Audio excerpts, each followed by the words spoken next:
Allez, où est-ce qu'il est le...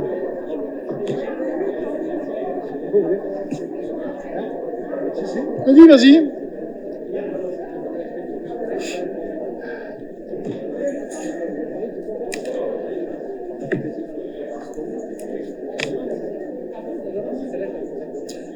Bonjour, bonjour.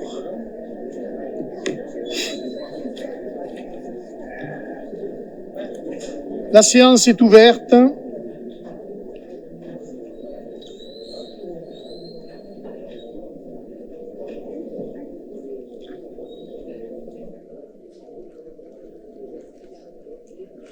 Avant de procéder à l'appel,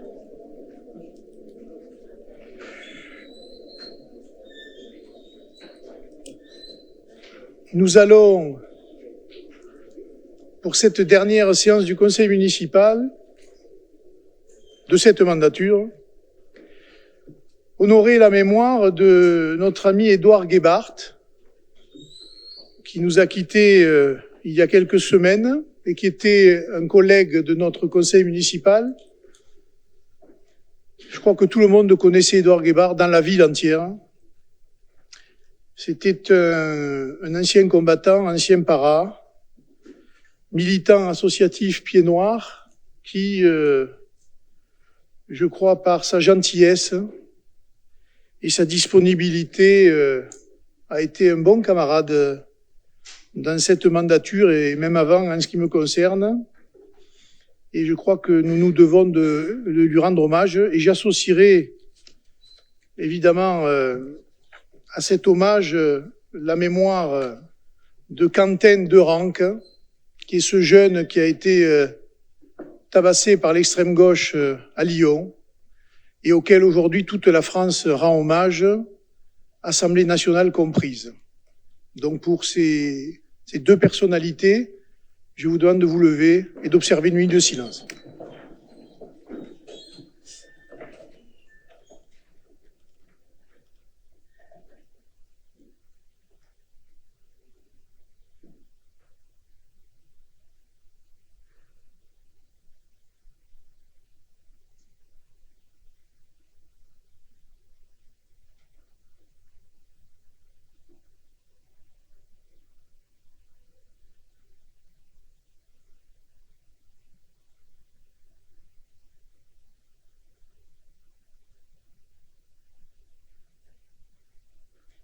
Merci.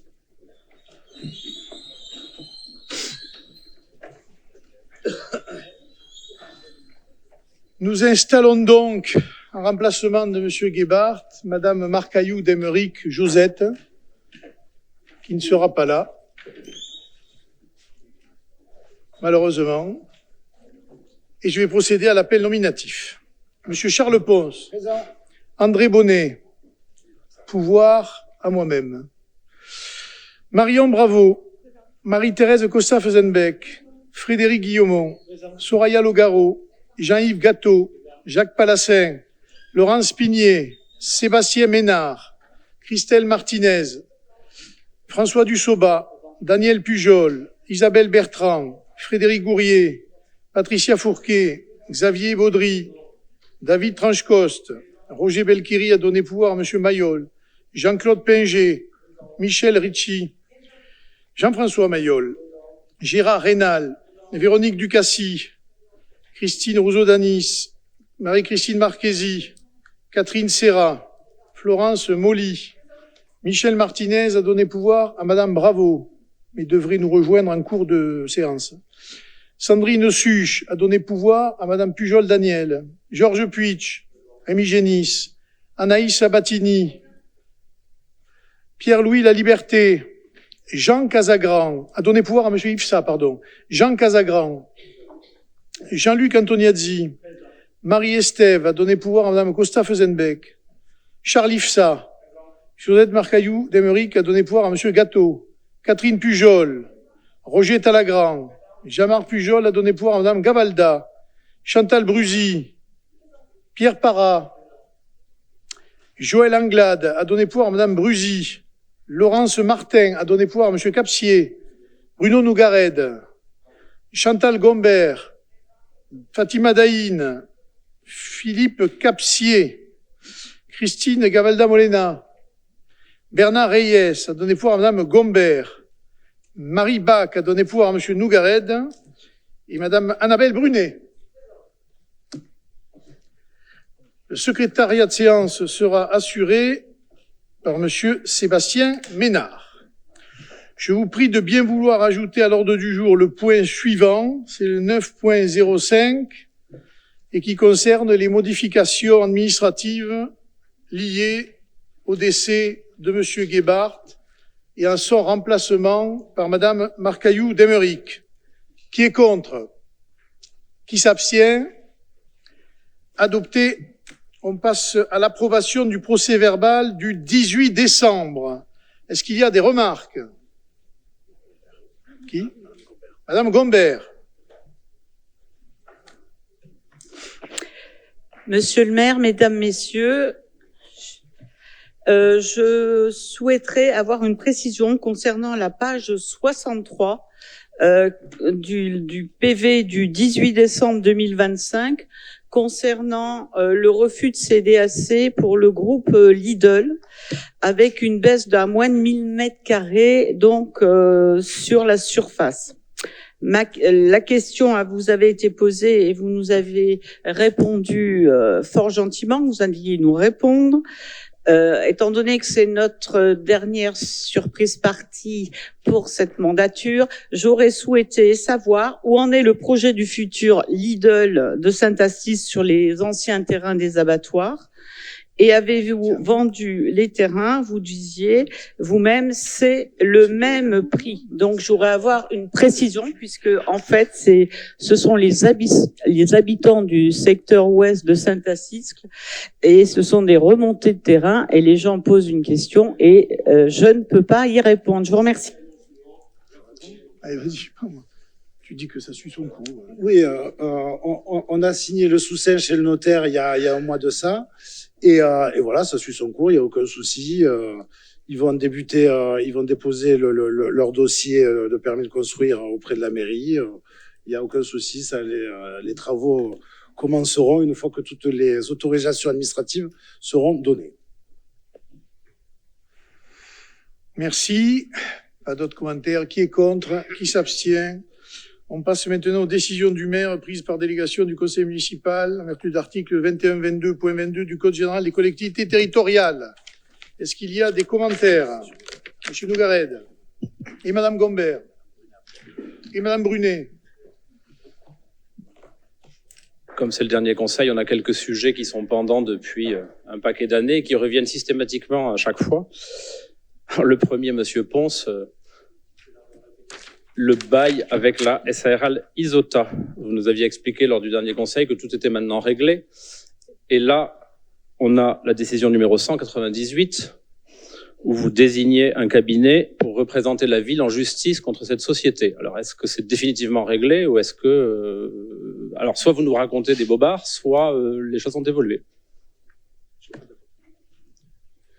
Non, pas du tout. C'est définitivement réglé. C'est ce qu'on appelle des queues de comète qui restent justement pour juste faire un petit historique de ce dossier qui a été très long et très laborieux. On est revenu dessus maintes et maintes fois.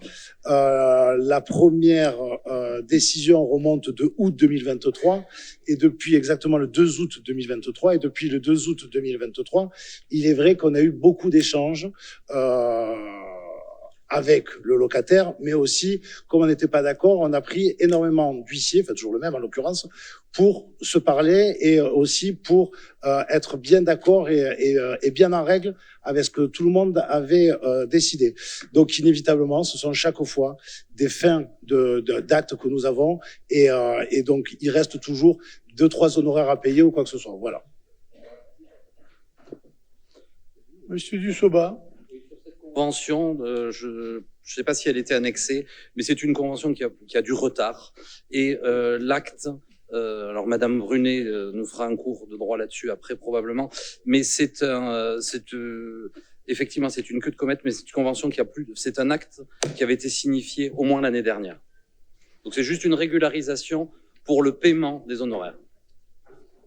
Alors ensuite, vous avez la numéro 183, toujours autour de cet îlot à Saint-Jacques, là, le 32, 34, 36 rue Lucia. Monsieur le maire, on en avait longuement parlé. Je crois que même les propriétaires du 34 étaient venus dans cette salle du conseil municipal pour vous rencontrer. Je crois que des solutions devaient être trouvées, qu'on est en fin de mandat, que rien n'a jamais été trouvé. Aujourd'hui, la solution qui leur a été proposée est la suivante, et vous jugerez chacun de savoir si cette solution est au moins morale, à défaut d'être légale. Ces gens-là avaient donc acheté un immeuble qui avait une certaine valeur. Cet immeuble, suite à un arrêté de péril, a été démoli par la ville. Et aujourd'hui, on leur propose l'indemnisation suivante. La valeur du terrain, ce qui est assez logique puisqu'il reste plus qu'un terrain. Mais on leur dit en plus, on va enlever à la valeur de ce terrain les coûts de destruction de l'immeuble. Ce qui fait qu'en fait, à l'arrivée, il reste plus rien. Donc soit on part d'une logique et de dire voilà la valeur de l'immeuble et on détruit et on vous fait payer les coûts de destruction, mais partir d'un terrain nu et ensuite appliquer le coût de destruction, c'est quand même fort de café.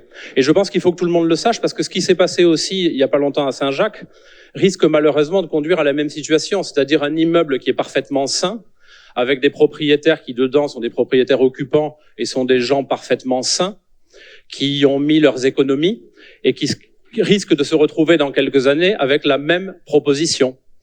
Donc je crois que là-dessus, il y a quand même des choses qui ont été faites qui sont sans doute légales, mais pas très morales. Alors c'est légal et on ne peut pas faire autrement. C'est ce qu'ont fixé les domaines. Voilà, donc on peut arroser d'argent public et dire qu'on va racheter tout Saint-Jacques au prix fort et on va faire prendre par la mairie les pertes de l'ensemble des propriétaires. D'abord, ce sera pas très légal, mais en plus ce sera pas très équitable non plus. Voilà, c'est le montant qui a été estimé par les domaines. Et d'ailleurs, quand on lit la décision, c'est ce qu'a confirmé le tribunal. On ne peut pas prendre d'autres positions quand on défend les intérêts de la ville.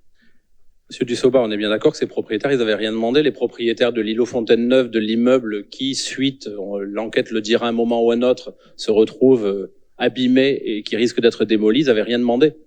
Et donc vous allez à la fin leur dire vous aurez 5 000 €.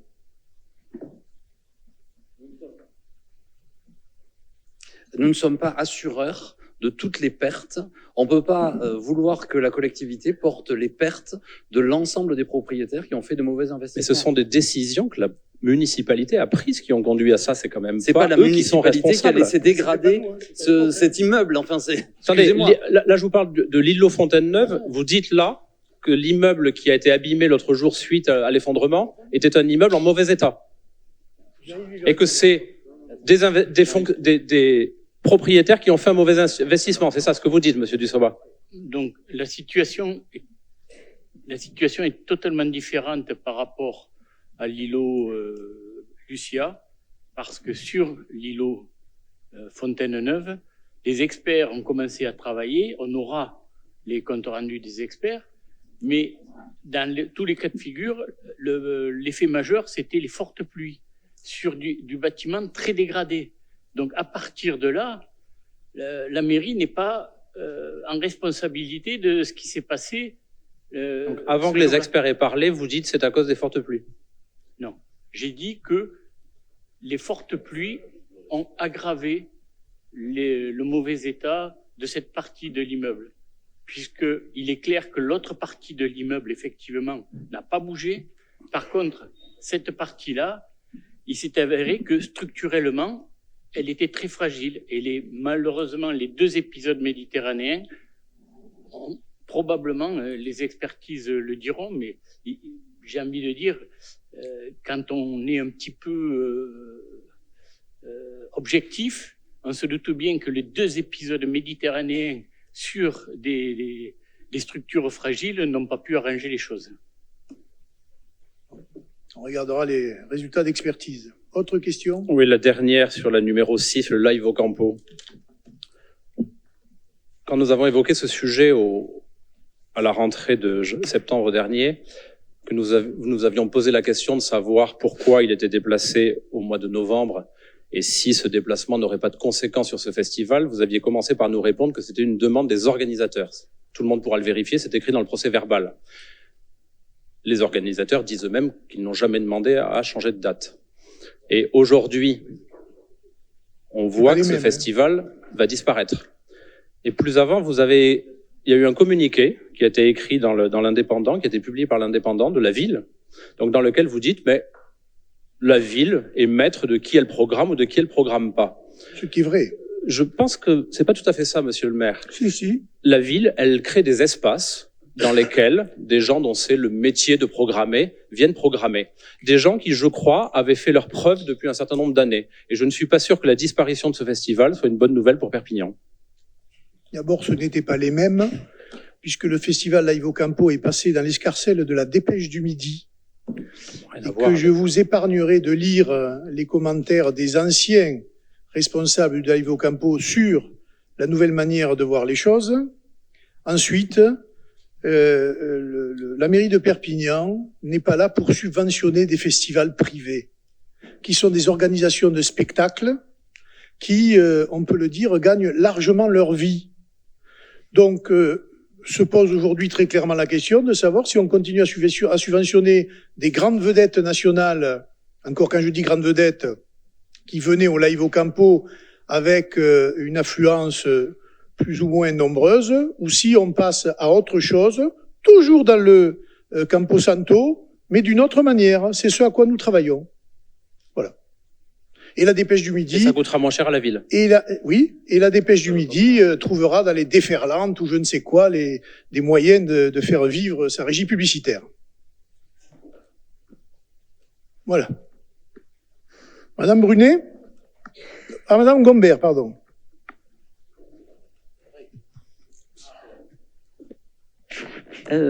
C'est pareil. Donc merci. Donc moi j'ai deux décisions pour lesquelles je souhaiterais avoir de plus amples explications. Il s'agit du numéro 85, mise à disposition de la ville de Perpignan de l'Office du tourisme Le Palmarium. Puisque, étant membre de cet office, je ne peux jamais poser les questions lorsque nous sommes en conseil municipal. Donc, deux questions. La convention sur votre décision est à compter du 7 octobre 2025. Or, nous sommes le 19 février 2026. Donc, pourquoi 5 mois après avoir mis cette convention dans les décisions du maire? Donc, pour moi, elle est rétroactive. Et seconde question, la redevance est de 1 000 € par mois, tel que c'est stipulé sur votre décision que j'ai bien lue et relue, et me donne de fait l'occasion de vous poser plusieurs questions sur ce lieu emblématique qu'est le Palmarium, du moins l'emplacement où est l'Office du tourisme, qui est un lieu qui appartient donc à la ville. Donc, l'Office du tourisme a bénéficié, on le sait, d'une avance de subvention de 80 000 € pour son installation in situ, plus la subvention de la ville, plus ses ressources propres, telles que la taxe de séjour. Et si je lis bien votre décision, l'Office du tourisme devrait donc en plus 12 000 € par an à la ville. Donc, mon interrogation, le précédent locataire, en l'espèce la police municipale, payait-elle aussi une redevance à la ville? Parce que j'ai cherché, je n'ai pas trouvé d'explication sur ce sujet. Et cela m'induit et m'entraîne vers une autre interrogation, si vous permettez. Lorsque l'OT était ici en bas, à la loge de maire, payait-il ou y avait-il un loyer et de combien? Et enfin, pour pas être trop longue en ce début de conseil municipal, dites-moi quels sont vos projets, vos avancées sur le devenir de ce lieu emblématique qu'est la loge de maire. Car en décembre, vous m'aviez répondu, c'est Noël, on y met les pessèbres, formidable, mais maintenant c'est le printemps, on y met quoi? Et surtout, ne me répondez pas, on va vous écrire, parce que j'attends encore vos réponses sur les courriers catalans, le commissariat, la ZAC, bon, enfin, bref, voilà. Je vous remercie. Demandez à Monsieur Macron, puisque vous êtes soutenu par des macronistes, il doit savoir, pour le commissariat. Monsieur Guillemont. Madame Gombert, je vais répondre à des questions auxquelles vous auriez pu poser pendant les copiles le lundi matin. Je suis étonné que vous ne l'ayez pas posé, mais je pense qu'il y en a que vous avez déjà posé, auxquels on a déjà répondu. Mais bon. Pour le loyer de la police, elle ne payait pas. Hein, c'est normal, la police ne payait pas. Et maintenant, c'est 1 000 €. Alors, on a fait ce qu'on pourrait trivialement dire une cote mal taillée. On a fait une moyenne sur les autres établissements comparables, c'est-à-dire on a la Roma qui est à côté, on a l'Hippopotamus qui est à côté, on a d'autres établissements comparables comme les Dames de France. Et il me semble que l'immeuble du Palmarium est du même niveau. Donc voilà pourquoi on tombe sur un montant de 1 000 €, tout simplement.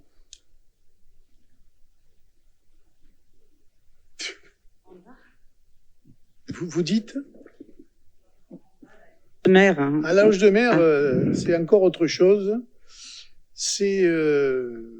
On attend de savoir ce que l'on peut techniquement et architecturalement parlant à l'intérieur faire.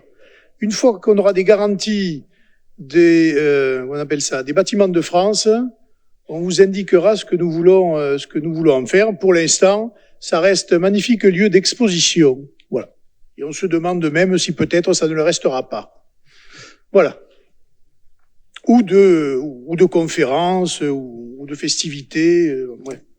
Voilà. Pour l'instant, mais tant que moi j'ai pas les assurances de ce qu'on peut faire à l'intérieur, parce que manifestement, ce que l'on pouvait faire avant en matière de restauration, etc., on peut plus le faire. Voilà. Donc, ça résout un certain nombre de problèmes.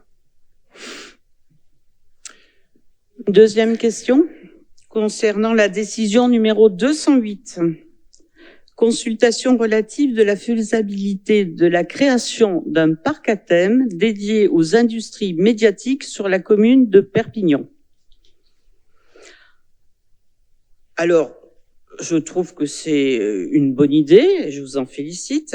Je suis pas contre les 400 € hors taxe que vous allez donner à un avocat montpelliérain à mettre la tapis. Mais je voudrais savoir quel est le retour et le résultat de cette consultation, puisque j'ai cherché, j'ai rien trouvé. Pouvez-vous nous en dire plus? On va faire quoi? Cela sera situé dans quel quartier? Avez-vous fait un prévisionnel des retombées économiques de ce parc à thème dédié aux industries médiatiques? Merci. Je vais vous répondre sur la consultation. La consultation portait sur la mise en compatibilité de ces terrains par rapport aux ZAN, par rapport à la loi ZAN. Nous avons eu une réponse voilà, que nous utilisons.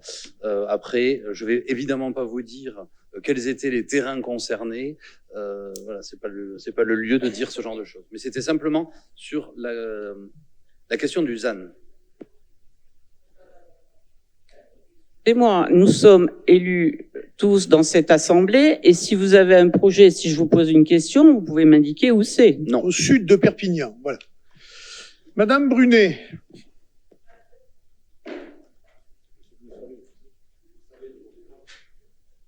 Allez, avançons, s'il vous plaît. Madame Brunet, s'il vous plaît. Oui, pardon. Merci, monsieur le maire. Monsieur Dussoba, vous avez raison, je vais encore donner une leçon de droit. C'est vraiment parce que, bon, je suis avocat, je donne peu de leçons de droit, mais manifestement, soit je m'exprime mal, soit vous êtes récalcitrant à la compréhension.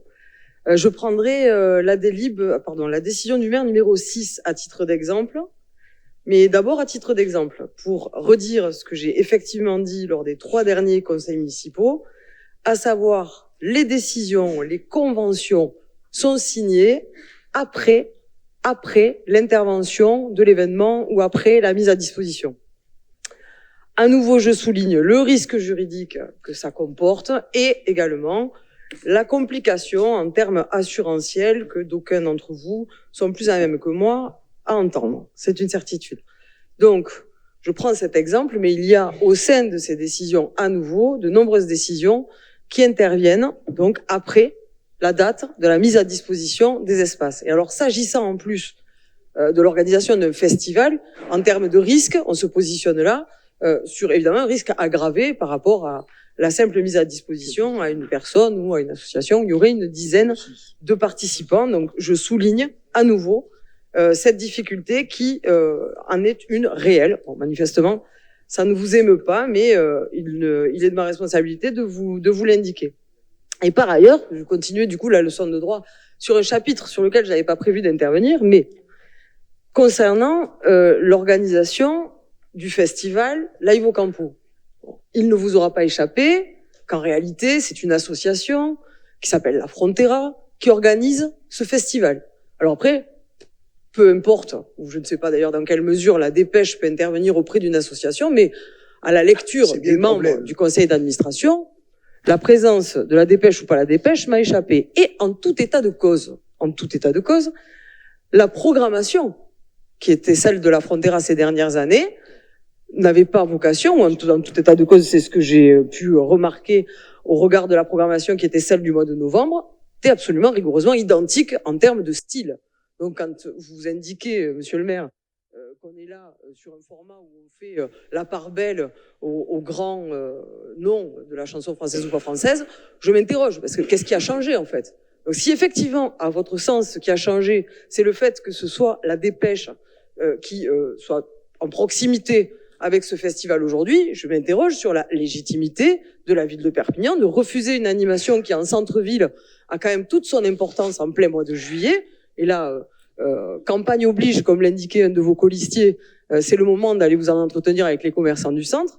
En tout état de cause, je m'interroge sur votre décision. C'est-à-dire, s'il s'agit d'attribuer un marché, un festival à des gens en fonction de qui ils sont ou de qui participe à leur capital, sincèrement, permettez-moi là aussi de vous rappeler à la loi, je sais que c'est quelque chose qui est fréquent en ce moment, de vous rappeler à la loi et à l'obligation, n'est-ce pas, d'un appel public à la concurrence, soit une manifestation d'intérêt dès lors, monsieur le maire, je n'ai pas terminé, dès lors qu'il convient de décider de l'installation ou de l'organisation d'un festival. Je vous remercie beaucoup de m'avoir écouté. Alors, est-ce que j'avais en face de moi la conseillère municipale d'opposition ou l'avocate de la Frontera qui prend un sujet qui l'intéresse pour ses intérêts professionnels?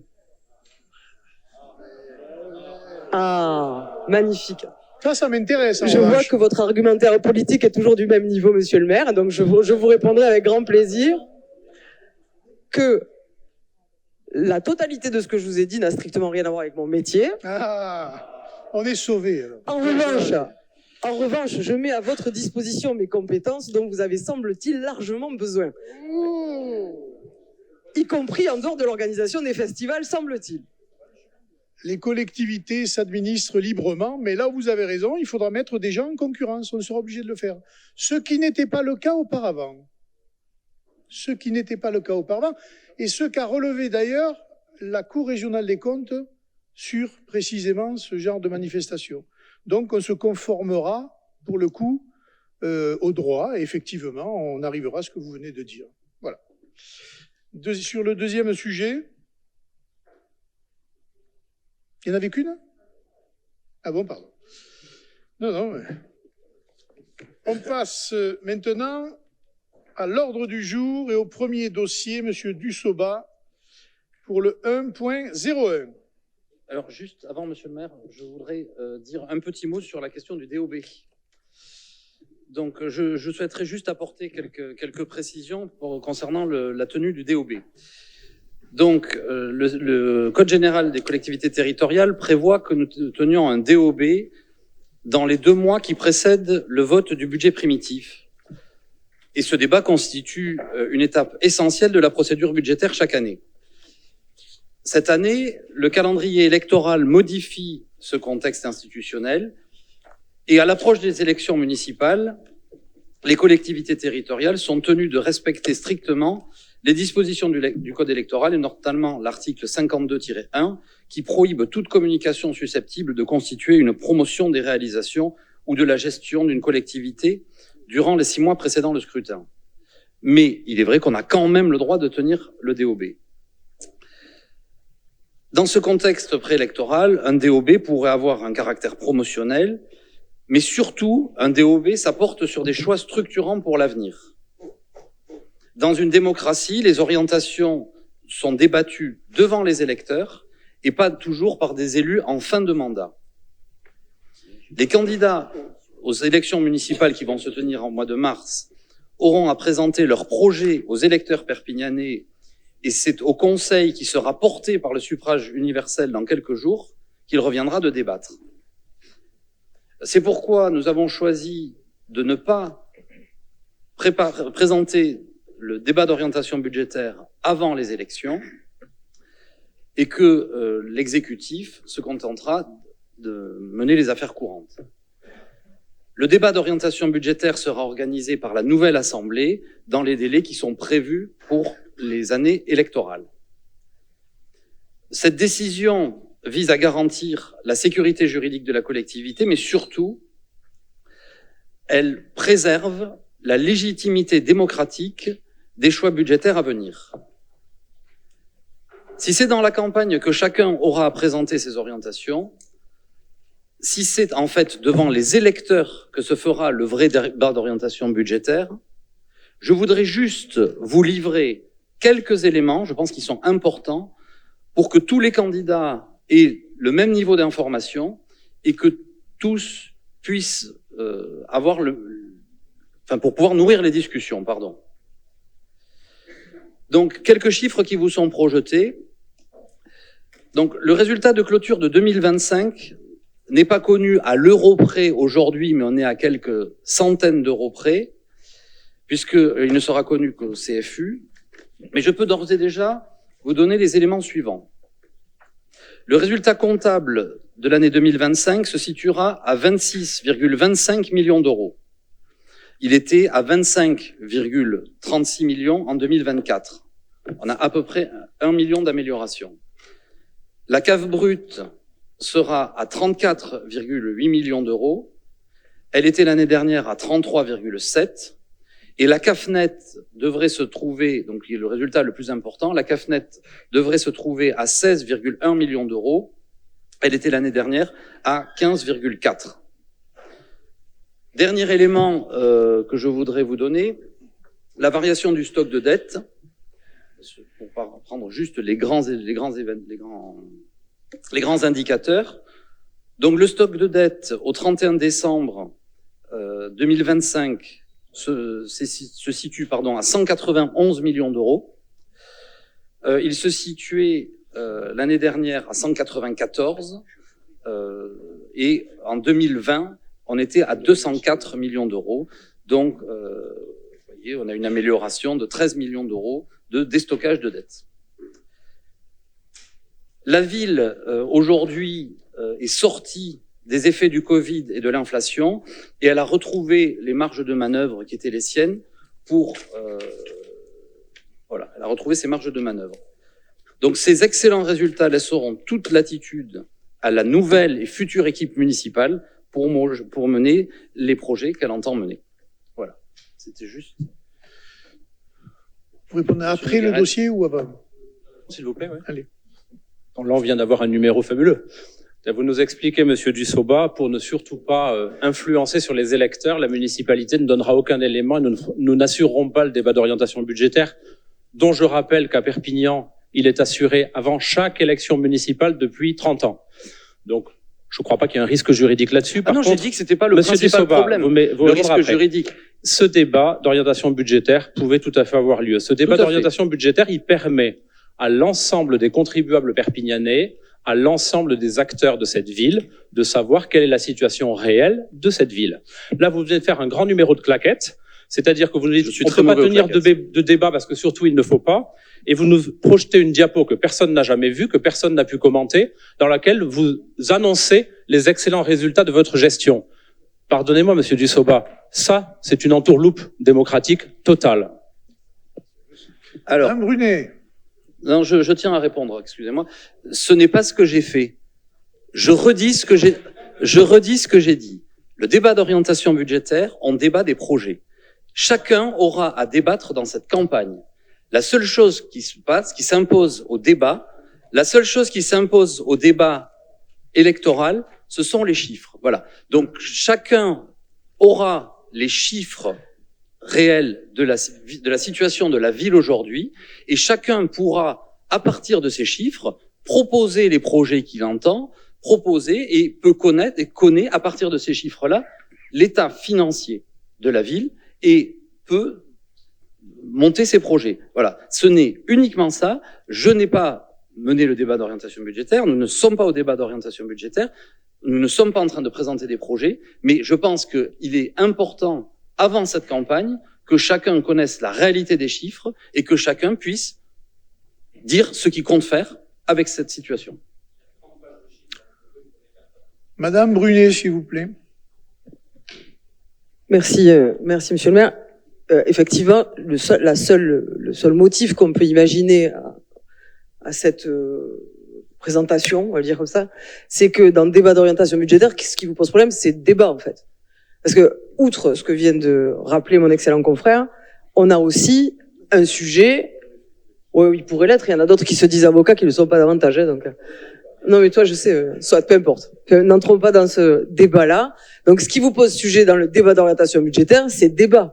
Parce qu'en définitive, les chiffres que vous nous lancez ici, d'abord, ils ne sont pas vérifiables, ils n'ont pas été transmis à l'ensemble des conseils municipaux. Les chiffres sont... Je vous rappelle, il vous a pas échappé que j'avais pas terminé là mon intervention. Bien. Donc ces chiffres-là sont soumis à notre analyse, sont soumis à la présentation à l'ensemble des Perpignanais, puisque vous avez l'intelligence de diffuser le présent conseil municipal. Et là, ce que vous êtes en train de nous expliquer, c'est que voilà, effectivement, j'ai 4 tableaux, je sais pas d'où ça sort, avec des références sans les qualifier, qu'on ne peut pas vérifier, simplement. Et je répète, on entend une nouvelle fois ce qui vous préoccupe, c'est justement qu'on ne puisse pas vous porter une contradiction plus que légitime. La preuve en est à nouveau. Alors, je ne dois pas parler français. J'ai commencé mon intervention en disant je vais expliquer pourquoi nous n'avons pas le débat d'orientation budgétaire. Alors, visiblement, je ne sais pas, j'ai pas dû le dire clairement. Alors, je savais pas que nous avions une disciple de Madame Bach qui nous explique que les chiffres sont faux. Écoutez, ça, pour le coup, nous en rediscuterons au CFU. Les chiffres sont vrais, mais je trouve ça absolument incroyable que quand on n'a pas d'argument, on explique que les fonctionnaires falsifient les chiffres. Les chiffres sont faux. Bon, écoutez, c'est votre. Allez, le dossier. Madame Gombert, dans quel groupe vous êtes finalement? Oui, j'avais oublié de dire tout à l'heure que Monsieur Reyes avait quitté le groupe et qui se retrouve dans le groupe de Madame Brunet et de Madame Gombert. Oui, mais vous l'avez dit tout à l'heure, puisque vous avez dit que non, je l'ai pas dit, procuration. Bon, enfin, c'est pas le sujet, là. Le sujet, c'est le DOB. C'est un événement. Non, allez-y. Non, moi, ce que j'ai envie de vous dire, quand un expert comptable vient présenter ses comptes d'une société, d'une part, on donne les documents en amont de façon à pouvoir les vérifier ou les contredire. Là, vous avez fait une projection que j'ai pu prendre en photo in extremis de 4 tableaux plus d'une frise multicolore. Et ça, soit, Monsieur Dussoba, vous parliez absolument pas du DOB et vous nous annonciez pas vos excellents chiffres avec vos 5 petites caricatures, soit vous faisiez vraiment un DOB. Mais on peut pas dire, je fais pas de DOB, mais je donne quand même les chiffres, mais vous ne les aurez pas. Donc, on exige d'avoir sur table les chiffres que vous nous avez donnés de façon à pouvoir en discuter. Et d'autre part, soit vous faites pas. Mais là, vous êtes entre deux chaises, excusez-moi de vous le dire. Et vous restez poli. Élégante, c'est ça. Tout à fait. Élégante. Merci, Madame Gombert. Allez, premier dossier, François Dussoba. Oui, parce que on a quand même des dossiers substantiels. Allez, donc simplement, le premier dossier, c'est une convention que nous avons déjà passée à PMM. Donc c'est une convention entre PMM et la ville de Perpignan pour la compétence déchets, qui concerne un montant de 2,7 millions d'euros. Voilà. Pas de questions? Si, Madame Gombert. Monsieur Dussoba, je vous remercie, Monsieur le maire. Dans le contexte, sur la délibération, la commune souhaite maintenir un service municipal pour les prestations de collecte et de traitement des déchets, blablabla. Bon, ici, rien de neuf sous le soleil catalan. C'est un service normal dû aux habitants. Sauf qu'il faut signer une convention pour un an à compter du 1er janvier 2026. Donc, je vous ferai toujours la même remarque. Du 1er janvier 2026, 19 février, il me semble que c'est encore rétroactif. Ici, vous mentionnez dans votre projet de délibération un maximum de 2 700 000 pour 2026. Alors que ce n'était que, entre guillemets, 1 500 000 en 2025. Alors, il y a un différentiel d'1 200 000, d'accord? Donc, les habitants deviendraient-ils plus sales, moins éco-responsables, moins respectueux, ou les tarifs de la collecte auraient été multipliés par 2? Et je rappelle à tous qu'il s'agit là de la collecte des encombrants et dépôts sauvages aux abords d'épaves. Comment expliquez-vous cette augmentation de 1,2 million?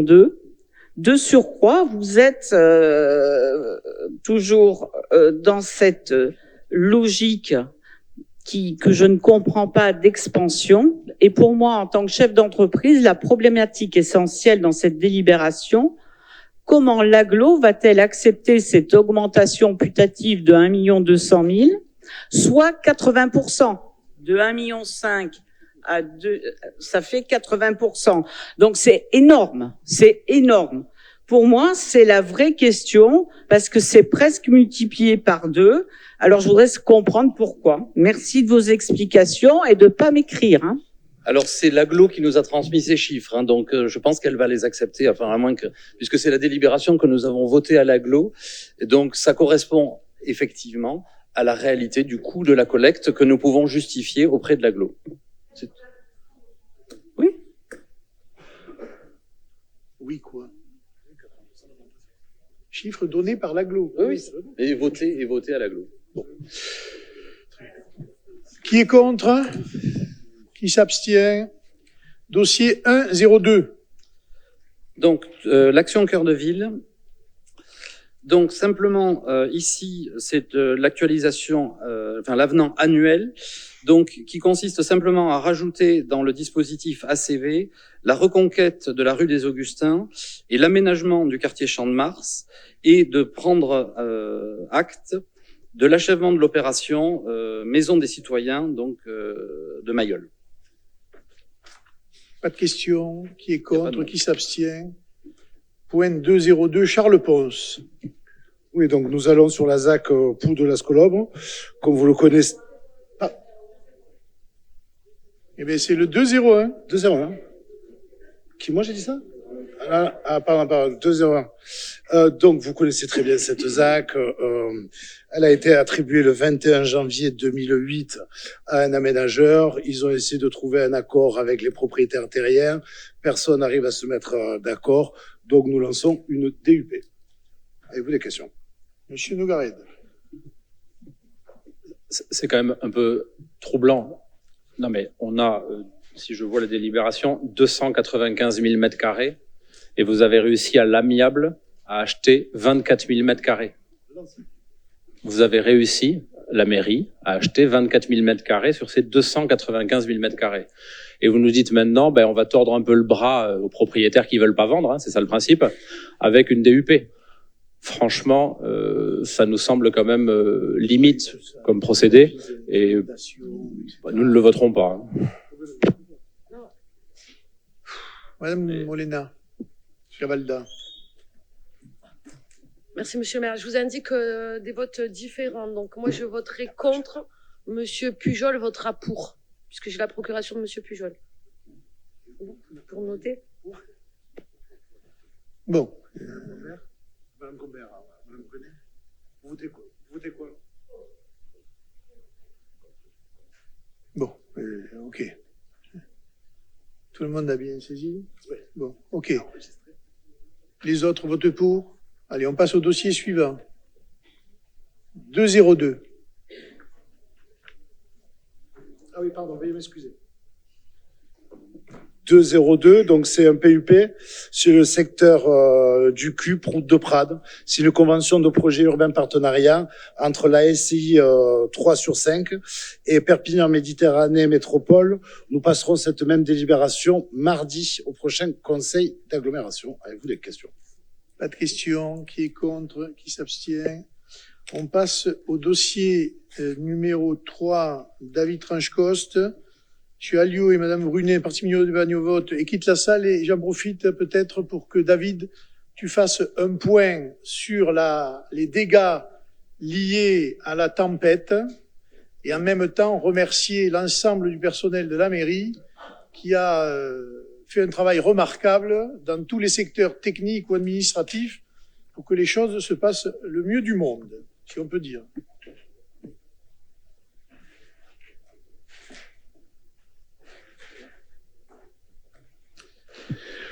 Monsieur le maire, mes chers collègues, à l'heure où je vous parle, nous en sommes à 974 arbres signalés comme tombés ou menaçant de tomber. Dès qu'un signalement arrive, nos équipes se rendent sur place pour évaluer le niveau de danger et le classer par priorité.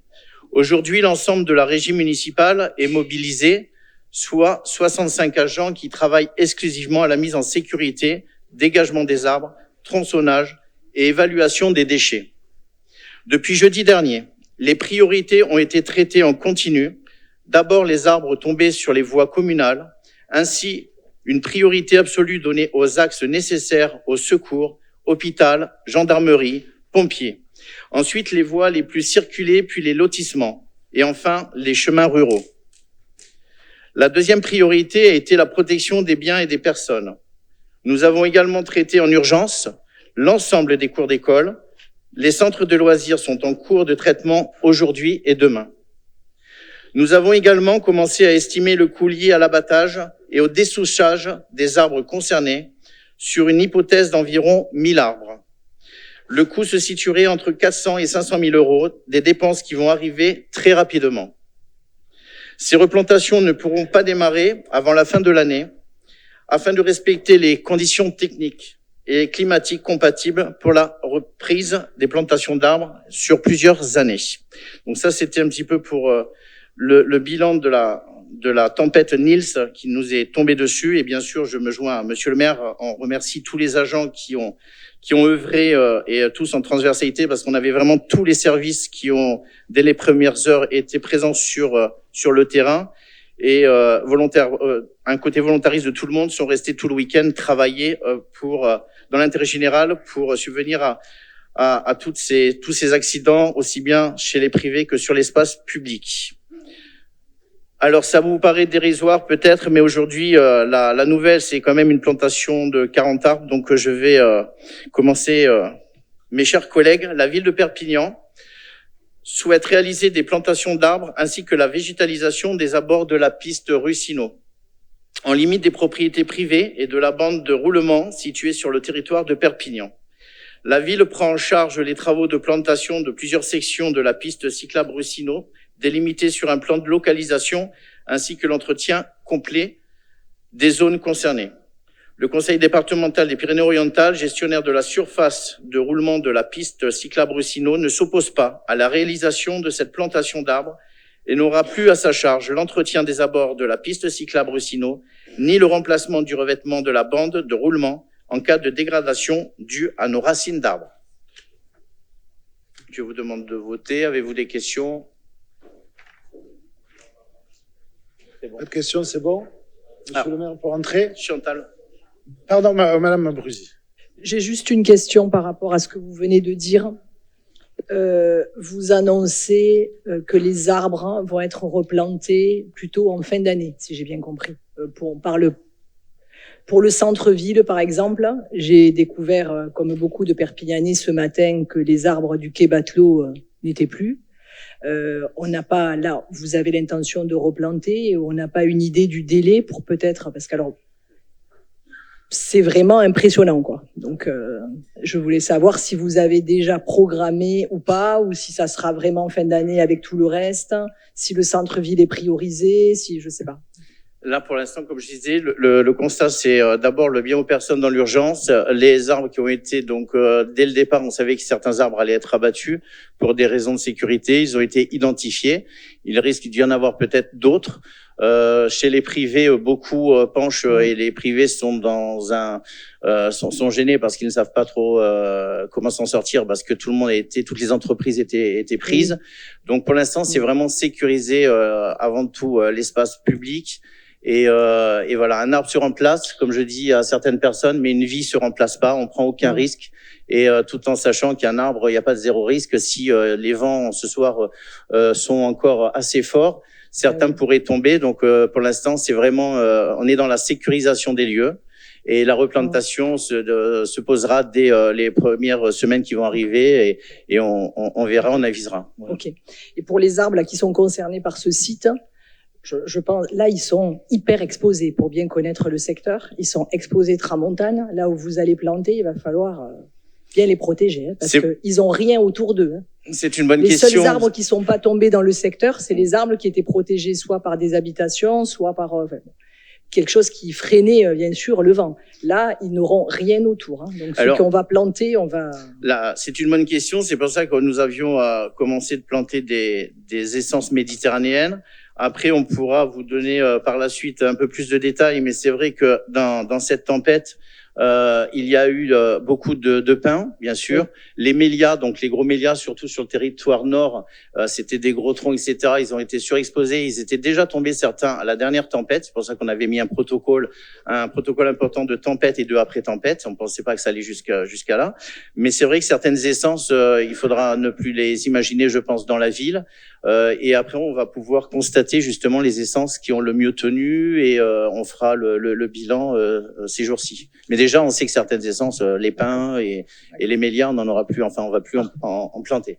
Et je termine avec les palmiers qu'on a déjà signalés pour le parc Jonker d'Oriola, mais il faut, à mon avis, fortement y penser parce que ils sont plus que fatigués et il faudrait pas qu'ils tombent, même si le parc est fermé actuellement vu les intempéries. Il devait être, je parle sous contrôle de mon collègue Sébastien Ménard, il devait être programmé justement ces jours-ci, et c'est arrivé à la tempête, et les voilà, entreprises, parce que les 3 sont morts et ils ont été mangés par le charançon. Ok, parfait, merci.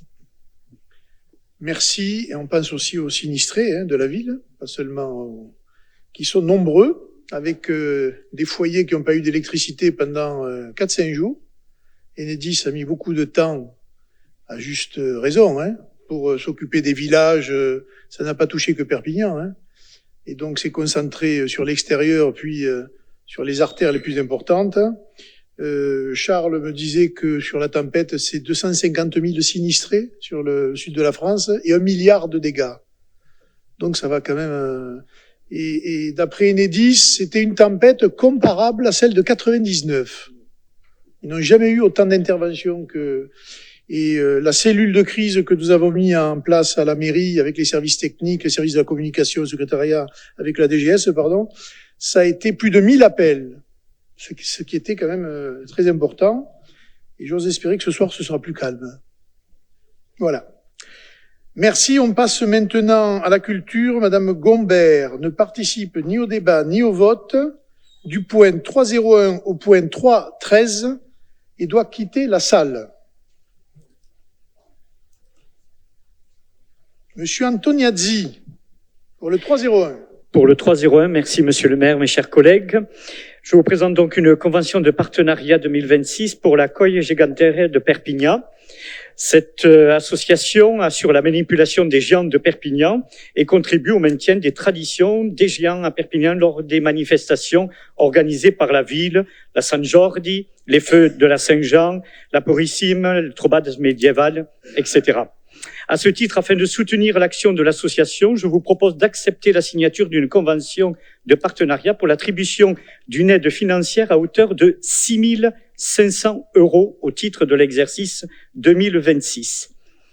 Et actuellement, à Perpignan, il y a 3 géants, Esclarmonde de Foix, Jacques II de Majorque et bien sûr le roi Sanche de Majorque.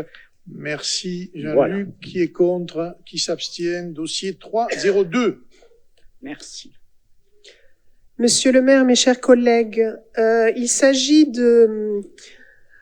de faire signer une convention de partenariat entre PMM et la ville pour l'organisation d'une prestation artistique de la classe de composition du conservatoire Montserrat Caballé. Cette manifestation aura lieu à la médiathèque. Voilà pourquoi la ville est impliquée. Elle aura lieu le mardi 31 mars 2026 à 18h et prendra la forme d'une lecture électroacoustique d'improvisation sonore en lien avec une exposition de photographie. Pas de question. Qui est contre? Qui s'abstient? Dossier 303. Cette délibération concerne l'association à 100 mètres du Centre du Monde, avec laquelle nous signons une convention d'objectifs pour l'année 2026. La ville s'engage, comme l'année dernière, à apporter sa contribution financière à l'association à hauteur d'une subvention de 23 000 €. Et en contrepartie, l'association s'engage à organiser des expositions individuelles d'artistes de renommée internationale, des expositions collectives, du partenariat avec le jeune public, des conférences et des accueils de scolaires. Pas de question. Qui est contre? Qui s'abstient? On passe au 305. Monsieur Antoniadi et Monsieur Casagrand ne participent ni au débat ni au vote et doivent quitter la salle. Pardon, Monsieur le maire, la 304. Ah pardon, la 304 avant. Voilà, il s'agit de signer une convention entre la ville et l'association Apollo, Prévention Pyrénées-Orientales, langage, orthophonie. C'est pour en fait créer un partenariat en vue de permettre l'intervention de bibliothécaires jeunesse du réseau des bibliothèques au sein des maternités de l'hôpital et de la polyclinique Méditerranée de Perpignan, 2 demi-journées par mois. C'est une initiative qui a eu un franc succès puisque nous avons rencontré dans ce cadre Apollo 532 familles en 2023, 714 en 2024 et 559 en 2025. Il s'agit de faire découvrir des animations autour d'un livre pour les tout petits, les 0-4 ans. Merci Florence. Pas de question. Qui est contre? Qui s'abstient? Dossier 305. Et Monsieur Casagrand doit quitter la salle. Merci. Il ne participe ni au débat ni au vote. Merci, Monsieur le maire, mes chers collègues.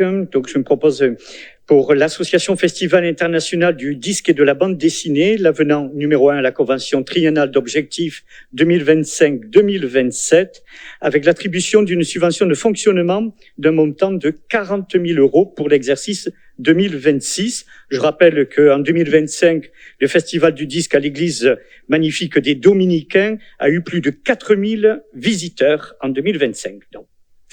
Pas de question. Qui est contre? Qui s'abstient? Dossier 306. L'association Jazz Zèbre. Alors, l'association Stras devenue Jazèbre est un acteur culturel incontournable du territoire et propose donc des programmations lors de la saison du Festival Jazèbre. Les partenaires publics ont signé une convention pluriannuelle d'objectifs pour la période 2025 et 2027 avec cette association afin de la soutenir dans son projet. Et je vous propose aujourd'hui d'approuver l'avenant numéro 1 à la convention pluriannuelle d'objectifs pour l'année 2026 avec cette association Jazèbre pour une subvention de fonctionnement d'un montant de 45 000 €. Qui est contre? Qui s'abstient? Dossier suivant. C'est sur la Sanche, messieurs Alliot, Baudry, Dussoba, Catherine Pujol et Marie-Christine Marchesi ne participent ni au débat ni au vote et doivent quitter la salle. Mes chers collègues, il s'agit de la convention tripartite entre la ville de Perpignan, l'affectataire des paroisses du centre ancien et la Sanche, Fédération des confréries de la Sanche du diocèse de Perpignan-Elne, dans le cadre du prêt d'objets d'art religieux pour la procession annuelle de la Sanche, qui, comme vous le savez tous, se déroule le vendredi saint. En fait, depuis 2020, cette convention était signée au titre de l'archiconfrérie. Mais celle-ci a changé de statut depuis fin 2024 et de l'archiconfrérie de la Sanche, nous sommes passés à la Sanche, Fédération des confréries de la Sanche du diocèse de Perpignan-Elne. Donc, Cette nouvelle association se substitue légalement et administrativement à l'ancienne archiconfrérie. Et il est donc proposé d'adapter la nouvelle convention tripartite. Est-ce qu'il y a des questions? On peut passer au vote. Est-ce qu'il y a des votes contre, des abstentions?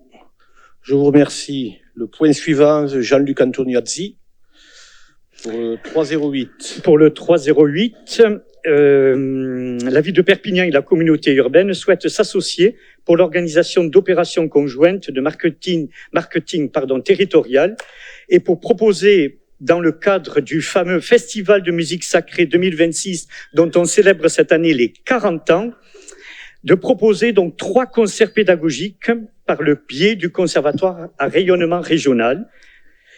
Ces 2 conventions de partenariat que je vous propose d'approuver aujourd'hui. Donc, il y a 3 concerts qui vont être donnés dans le cadre de ce festival. Concert à la Casa Sancho, à la Place Gambetta et un concert pédagogique au théâtre municipal. Donc, pour cette politique de marketing territorial, cette subvention se permet au versement de 5 000 € pour le festival.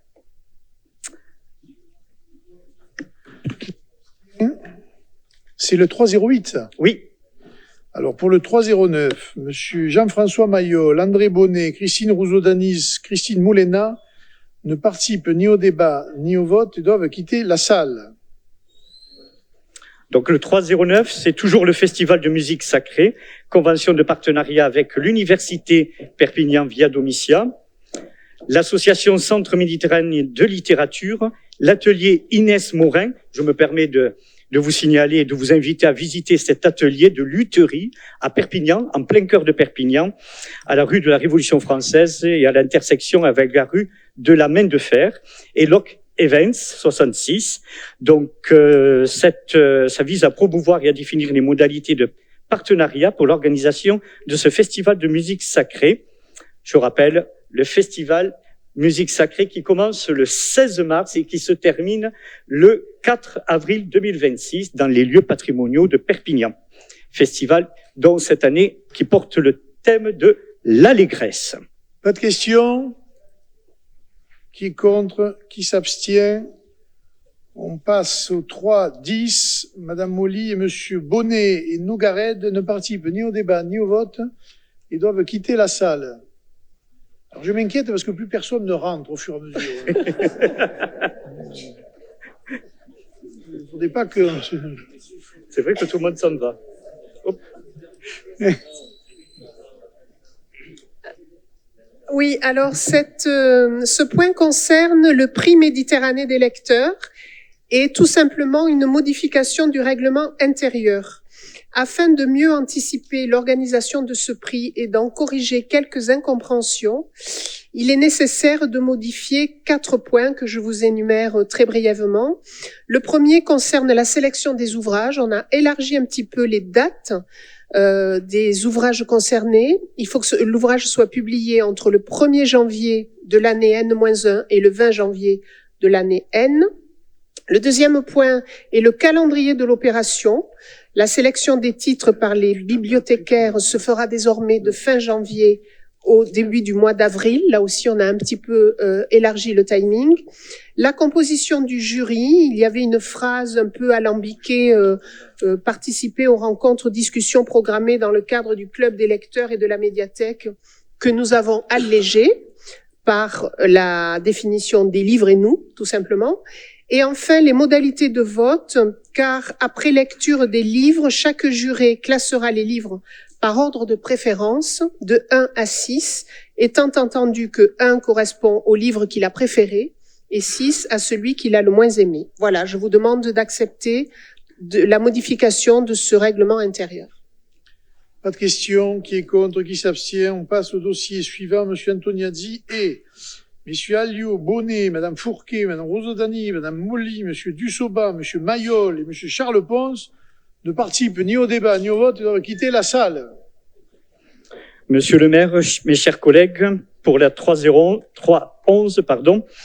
c'est donc le théâtre de l'Archipel Et pour permettre au théâtre de l'Archipel de fonctionner, la ville a voté par délibération le 18 décembre 2025 une participation financière de 3 595 557 € avec la mise à disposition en plus du personnel.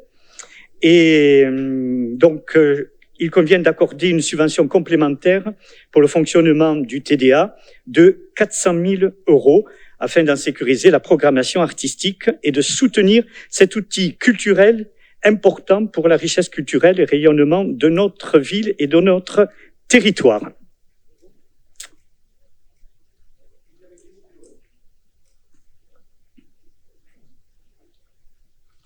Vous nous avez fait voter il y a à peine un mois et demi une subvention. Donc évidemment qu'on soutient toute subvention qui permettra à cet équipement de vivre et de développer son offre culturelle. Mais on peut quand même s'interroger sur la manière dont ce budget avait été construit. Il y a un mois et demi, on construit un budget. Et un mois et demi après, on nous dit il faut au moins 10% de plus, en le justifiant par le fait que aujourd'hui, le caractère industriel a fait que le volet récupération de la TVA a changé. Ça fait plusieurs années qu'il a changé, le volet de récupération de la TVA. C'est pas une vraie surprise. Donc on s'interroge quand même sur la manière dont ce budget a été construit au mois de décembre dernier. Le prochain conseil municipal, monsieur. Hein? Si vous êtes là et si je suis là. À suivre. Mais c'est pas très normal quand même. On va passer au vote. S'il n'y a pas d'autres questions, est-ce qu'il y a des contre, des abstentions? Je vous remercie. Donc on va attendre Charles Pons pour...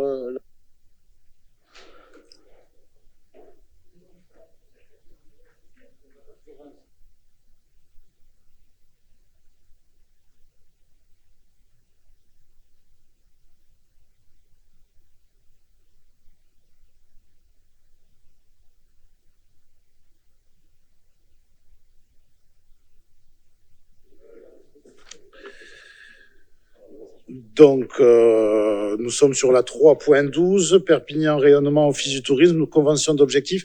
Ce sont deux délibérations qui sont plus ou moins, enfin, qui sont pas plus ou moins, qui sont identiques, mais je dois vous les présenter séparément. Donc, comme vous le savez peut-être, l'office du tourisme a eu la validation de son label d'excellence. Nous en sommes ravis. Suite à un bon travail des services de l'Office du tourisme, ils ont réussi à atteindre ce magnifique label qui est très important. Donc maintenant qu'on a ce label, nous allons demander de passer à une catégorie supérieure qui s'appelle la catégorie 1. Pour avoir la catégorie 1, il faut lancer une convention d'objectifs. C'est ce que nous faisons, nous lançons la convention d'objectifs. Est-ce que vous avez des questions ? Pas de questions, on peut passer au vote. Qui est contre, qui s'abstient à l'unanimité. Je vous remercie. Et comme nous avons passé la convention d'objectifs, maintenant nous allons déposer le dossier en préfecture justement en espérant qu'ils nous donnent l'agrément pour la catégorie 1 qui est le Graal pour les offices du tourisme. Est-ce que vous avez des questions? Pas de questions. On peut passer au vote. Qui est contre, qui s'abstient? Je vous remercie. Nous allons continuer, on peut faire entrer monsieur le maire. Donc, monsieur Pinger, c'est à vous. Monsieur le maire, monsieur le premier adjoint, messieurs les adjoints et mes chers collègues, je suis appelé à vous présenter un projet relatif évidemment à Russinot, mais avant de remuer la terre de façon précieuse, évidemment, je voulais vous expliquer car c'est notre dernier conseil municipal et je n'ai malheureusement pas pu remonter le temps pour rencontrer l'oracle de Delphes et savoir comment iront les choses. Et donc, je voulais tout de même, car je sais que si certains s'intéressent à Russinot, d'autres un petit peu moins, je voulais vous dire que si nous avons fêté les 1000 ans de Perpignan, en réalité, je dirais que Perpignan est beaucoup plus vieux que cela, puisque l'historien grec Polybe, qui accompagnait Cornelius Scipion il y a à peu près 2170 années, écrivait Métatène, Purénène, Phésin. Mais je vais vous le dire en français, tout le monde n'entend pas le grec ancien. Donc, passez les Pyrénées et jusqu'au fleuve de Narbonne, il y a une plaine que traverse Ilibéris et le Ruskino, ou Ruskinos en grec, sur lequel se trouvent des villes du même nom. Voilà donc l'ancienneté de Ruskino. Je ne vais pas vous développer trop son histoire parce que ce serait trop long et peut-être peu intéressant pour certains, mais je veux vous dire que à Ruskino, il y a des choses merveilleuses. Il y a des choses merveilleuses. D'abord, un beau bâtiment, un très beau bâtiment, qui est l'œuvre de Paul Alduy, qui a été abandonné lâchement, si je peux dire, par son fils. Et quand je vois la subvention au théâtre de l'archipel, je vois chaque fois le couteau qui se plante dans le dos de Ruskino et de ce superbe bâtiment en partie inachevé et qui va coûter très cher parce que toutes les normes ont changé sur le temps. Pendant ces 6 dernières années, nous avons fait ce que nous pouvions avec de petits moyens, mais nous avons restauré les choses parce que le blanc, les fenêtres étaient couvertes de blanc, il n'y avait plus rien. Nous avons dû tout reclôturer, remettre un portail, de la climatisation, de la sécurisation, apporter un peu de chaleur aux archéologues, car pas de froid en été, pas de chaud en hiver non plus. Et puis surtout, nous avons profité du cadre pour remettre en état la salle du Belvédère au premier étage, salle dans laquelle nous organisons chaque année, depuis juin, fête du patrimoine, jusque septembre, fête de l'archéologie, des expositions diverses, retraçant soit des découvertes faites à Russino, soit l'histoire de Russino, soit comme cette année, beaucoup plus l'histoire de Château-Roussillon, sur laquelle Russino est implanté. Il y a aussi sur Russino une magnifique forêt qui est un poumon vert de 10 hectares à peu près, qui avait été totalement négligé. Et grâce à notre ami conseiller Gérard, les choses sont en cours d'entretien, mais c'est un long travail. Si vous songez que des oliviers n'ont pas été taillés depuis 30 ans, 40 ans, et que pour rattraper un olivier non taillé pendant 40 ans, ça ne se fait pas en un coup. Donc, et nous avons en quelque sorte anticipé aussi les événements tempétueux, puisque nous avons entamé, Gérard vous dirait le nombre, mais la plantation d'oliviers, de jeunes oliviers, d'espèces rares, qui pourront amener nos successeurs à une production perpignanaise Russino d'huile d'olive.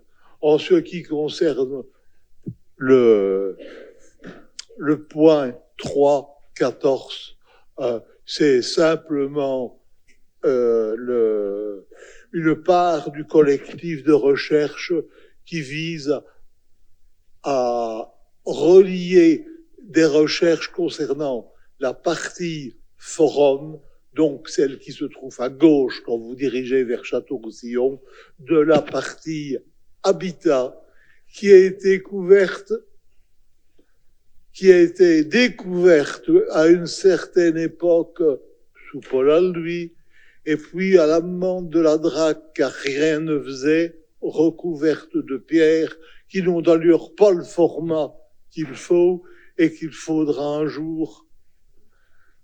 Je voudrais bien pouvoir le faire, mais les dieux seuls le savent. Voilà, je vous demande d'accepter cet accord entre la Drac et la ville de Perpignan concernant Russino. Et je vous remercie intensément de l'attention que vous avez pu m'apporter, des soutiens que vous avez chaque fois voté sur Russino. Merci. Merci.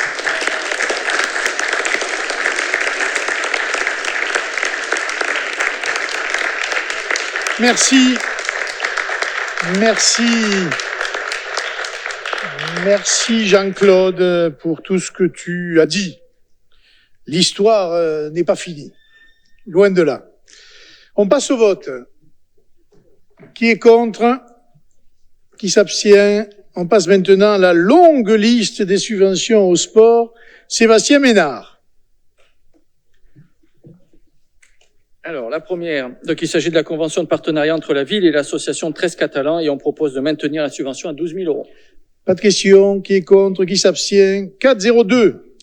Convention de partenariat entre la ville et l'association Aqua Synchro 66 et on propose de maintenir la subvention à 15 000 euros. Contre, abstention. Convention de partenariat entre la ville et l'USAP Tennis et on propose de maintenir la subvention à 15 000 euros pour le fonctionnement et 10 000 euros pour le tournoi.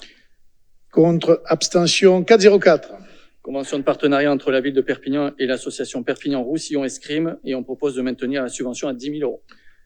Qui est contre? Qui s'abstient? 405. Convention de partenariat entre la ville et l'association sportive Jorquibol Perpignan et on propose de maintenir la subvention à 2 500 euros. Qui est contre? Qui s'abstient? 406. Convention de partenariat entre la ville de Perpignan et l'association Perpignan Kickboxing et on propose d'augmenter la subvention à 4 000 euros. Qui est contre? Qui s'abstient? Association, la 407.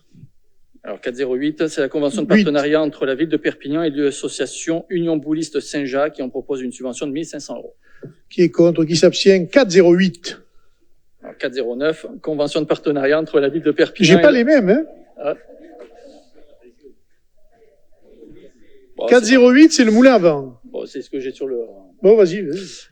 Donc la convention de partenariat entre la ville de Perpignan et l'association USCM Gymnastique Moulin à Vent et on propose une subvention à 5 000 euros. Dossier suivant, qui est contre? Convention de partenariat entre la ville de Perpignan et l'association Perpignan-Roussillon Volleyball et on propose une subvention à 20 000 euros. Contre, abstention, dossier suivant. Convention de partenariat entre la ville de Perpignan et l'association Bravart et on propose une subvention de 8 500 euros. Donc 8 000 pour le fonctionnement et 500 euros pour le Summer Skate Contest du mois d'août. Qui est contre? Qui s'abstient? Dossier suivant. Convention de partenariat entre la ville et l'association Roller Derby PO et on propose une subvention de 800 euros. Qui est contre? Qui s'abstient? Dossier suivant. Convention avec l'association Les Enfants de Neptune de Perpignan, donc c'est un club de water-polo et on propose une subvention de 4 000 euros. Qui est contre? Qui s'abstient? Dossier suivant. Convention avec l'association Perpignan Les Rois de la Tête.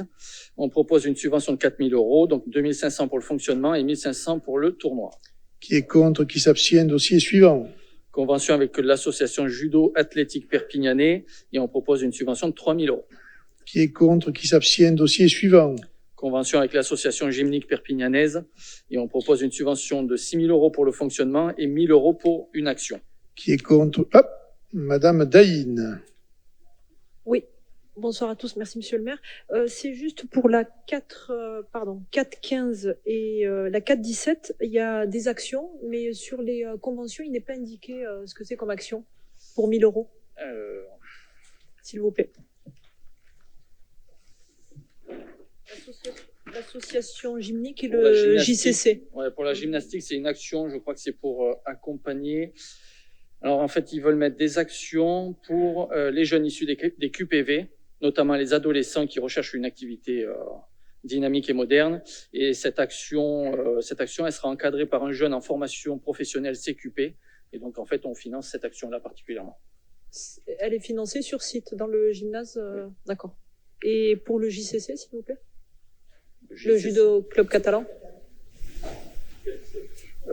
Il y a une action aussi, c'est pour ça. C'est après, alors. Ouais, pardon, je vous ai posé les deux questions. Il y a le badminton d'abord. C'est un non stage. C'est un stage. C'est un stage. Ouais. D'accord. Merci. Hein, Sébastien, il y a le badminton, tu l'as fait? Non. Là, il faut voter la gymnastique. Hein. Alors, gymnastique, qui est contre? Qui s'abstient? Dossier suivant. La convention donc avec le Perpignan-Roussillon badminton et on propose une subvention de 5 000 euros. Qui est contre? Qui s'abstient? Dossier suivant. Convention avec l'association Judo Club Catalan, donc 22 000 euros pour le fonctionnement et 1 000 euros pour l'action. Qui est contre? Qui s'abstient? Dossier suivant. Convention avec l'association Les Archers Catalans, donc le tir à l'arc, et on propose une subvention de 11 000 euros. Qui est contre? Qui s'abstient? Dossier suivant. Convention avec l'association Pentathlon Moderne Perpignan-la Catalane, et on propose une subvention de 22 000 euros. Qui est contre? Qui s'abstient? Dossier suivant. Convention avec l'association USCM Moulin à Vent Tennis, et donc on propose une subvention à 28 000 euros. Qui est contre? Qui s'abstient? Dossier suivant. Convention avec l'association Boxing Club Perpignanais, et on propose une subvention à 7 000 euros. Qui est contre? Qui s'abstient? Dossier suivant. Convention avec l'association Saint-Goderic Volleyball, et on propose une subvention de 500 euros. Qui est contre? Qui s'abstient? Dossier suivant. Convention avec l'association Union Perpignan Athlée 66, et on leur propose une subvention de 30 000 euros. Qui est contre? Qui s'abstient? Dossier suivant. Convention avec l'USAP Asso, donc on propose une subvention de 290 000 euros, et pour rappel, c'est l'association, c'est la première année qu'on vote une subvention après la fusion entre l'Asso et les féminines. Très bien. Qui est contre? Qui s'abstient? Dossier suivant. Convention de partenariat avec l'association Rallye pour tous, et on propose une subvention de 5 000 euros. Qui est contre? Qui s'abstient? On passe au sport de haut niveau. 4,26. Alors, donc là, c'est les bourses pour les sportifs de haut niveau. Bon, pour résumer, on va renouveler un peu tout le monde. Donc la première, c'est la bourse pour Mathis Issakai des Larges, et on lui propose une bourse à 1 000 euros. Qui est contre? Qui s'abstient? Dossier suivant. Une bourse pour Étienne Clergeau, donc pentathlon moderne aussi, et on lui propose une somme de 3 000 euros. Qui est contre? Qui s'abstient? Dossier suivant. Une bourse pour Nawal Meniker, donc c'est de l'athlétisme, et on propose le même montant, c'est-à-dire 12 000 euros. Qui est contre? Qui s'abstient? Dossier suivant. Une bourse pour Angelina Proenca, donc c'est le sport auto, et on lui propose une bourse à 6 000 euros. Qui est contre? Qui s'abstient? Dossier suivant. La bourse pour Nelly Lagrange, donc c'est de l'athlétisme, et on lui propose une bourse à 1 000 euros. Qui est contre? Qui s'abstient? Dossier suivant.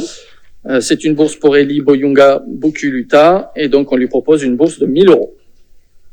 Qui est contre? Qui s'abstient? On passe maintenant aux missions d'intérêt général. Donc c'est la subvention pour les MIG de l'USAP, et on propose une subvention à 20 000 euros. Qui est contre? Qui s'abstient? Et on passe à la suivante. Donc c'est les MIG pour les Dragons, et même montant pour 20 000 euros. Qui est contre? Qui s'abstient? Merci Sébastien. On passe au dossier jeunesse, cohésion sociale, Madame Christelle Martinez. Mes chers collègues, au vu des actions réalisées en 2025 et des résultats obtenus, un partenariat qui a répondu aux objectifs initiaux de la Convention et qui nous a permis de mobiliser et de sensibiliser des jeunes autour des valeurs de solidarité et de citoyenneté, je vous propose donc de renouveler la Convention de partenariat entre la ville de Perpignan et l'association Plateforme Solidarité Internationale pour l'année 2026. Qui est contre? Qui s'abstient? Dossier suivant, Madame Danielle Pujol. Monsieur le maire, mes chers collègues, l'appel à projet 2025 et 2026 de la cité éducative copilotée par la préfecture, l'éducation nationale et la ville de Perpignan vise à favoriser l'initiative locale et l'innovation dans l'action publique. Pour la programmation 2026 de la ville de Perpignan, 20 projets sont retenus pour une subvention complémentaire à l'exercice 2025, conformément au conseil municipal du 24 septembre 2025, pour un montant de 21 920 euros de subvention. Qui est contre? Qui s'abstient? Dossier suivant, Catherine Pujol. Merci, Monsieur le maire. Chers collègues, il s'agit dans cette délibération d'acter une convention de partenariat entre la communauté professionnelle territoriale de santé de Russinot et la ville de Perpignan. Dans un premier temps, il s'agit là de soutenir les professionnels de santé déjà en poste en renforçant la coopération locale, mais il s'agit aussi de faciliter l'installation de nouveaux professionnels de santé dans la ville et surtout de développer l'accueil des étudiants en médecine en élaborant un parcours d'accueil des étudiants incluant l'accès au logement durant leur stage. Je précise qu'il s'agit là comme objectif de renforcer l'attractivité médicale du territoire et d'améliorer la santé des habitants en leur facilitant l'accès aux soins. Ce partenariat comporte également un volet santé-prévention qui est déjà en cours par la ville de Perpignan. Nous renforcerons également ce volet avec ce qui est déjà en place, c'est-à-dire des espaces de prévention au niveau des espaces citoyens, mais nous ferons aider des professionnels de santé, entre autres, pour drainer tout le territoire. Enfin, ce partenariat propose un volet recherche médicale environnementale. Je vous en parlerai dans la délibération prochaine. Voilà, cette convention n'engage aucun financement et la ville, avec la ville, est peut-être résiliée à tout moment. Avez-vous des questions? Qui est contre? Qui s'abstient? Le 602. Alors, le 602, c'est ce qu'on appelle le pacte chaleur. Donc, c'est une convention d'accompagnement des lauréats entre la plateforme des données de santé et PACÉ, donc avec la maison de santé pluriprofessionnelle universitaire AVCN, la faculté de médecine de Montpellier, l'Institut national de santé et de recherche médicale et la ville de Perpignan. Il s'agit ici, je pense que il ne vous a pas échappé que tous les étés, nous observons une augmentation de la fréquence et de l'intensité des épisodes caniculaires à Perpignan. Ceci constitue donc un impact direct, on va dire qu'on peut appeler des modifications climatiques ou plutôt surchauffe climatique sur la santé humaine. Donc, ce projet Pacte Chaleur Perpignan est un outil opérationnel issu d'un appel à projet national porté par le Commissariat général au développement durable qui va permettre à la ville d'identifier les secteurs où la chaleur pose réellement un problème sanitaire, de mesurer l'intensité des îlots de chaleur urbains, d'orienter plus efficacement les choix de la ville en aménagement, végétalisation et actions de prévention auprès des professionnels de santé et des habitants. Vous l'avez compris, ce diagnostic permettra d'évaluer la vulnérabilité de Perpignan à la surchauffe urbaine. Il sera un outil d'aide à la décision sans surcoût pour la collectivité.